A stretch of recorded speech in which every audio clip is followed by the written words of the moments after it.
নমস্কার বন্ধুরা, আজকের ভিডিওতে আমরা জানব পৃথিবীর এক অপূর্ব সৃষ্টি সমুদ্র সম্পর্কে।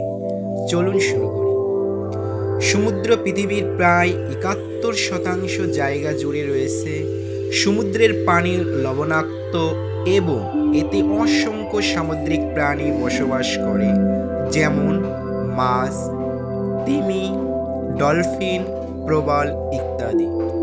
পৃথিবীর ৫টি প্রধান মহাসাগর হল প্রশান্ত, আটলান্টিক, ভারত, দক্ষিণ ও আর্কটিক মহাসাগর।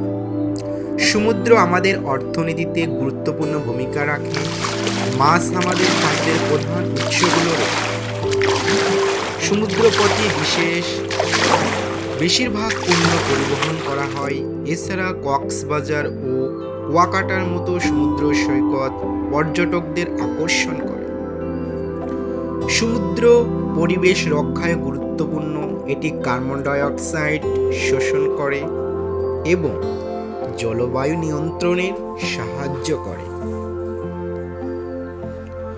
শুনে অবিশ্বাস্য মনে হলেও সমুদ্রের তলদেশে নিঃসব নদী, হ্রদ এবং জলপ্রপাত রয়েছে।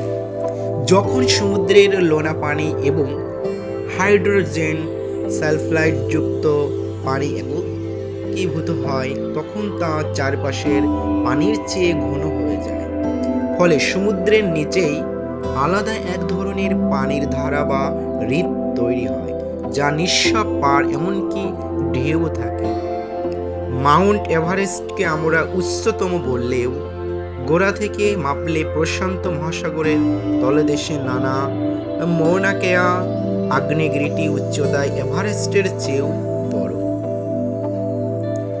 আমরা ভাবি সব অক্সিজেন বনজঙ্গল থেকে আসে, কিন্তু আসলে পৃথিবীর প্রায় ৫০% থেকে ৮০% অক্সিজেন তৈরি হয় সমুদ্রের ফাইটোপ্ল্যাঙ্কটন নামক অতি ক্ষুদ্র উদ্ভিদ থেকে। সমুদ্র মূলত পৃথিবীর ফুসফুস। আজ এই পর্যন্তই। ভিডিওটি ভালো লাগলে লাইক, কমেন্ট ও শেয়ার করতে ভুলবেন না। নতুন ভিডিও পেতে চ্যানেলটি সাবস্ক্রাইব করুন।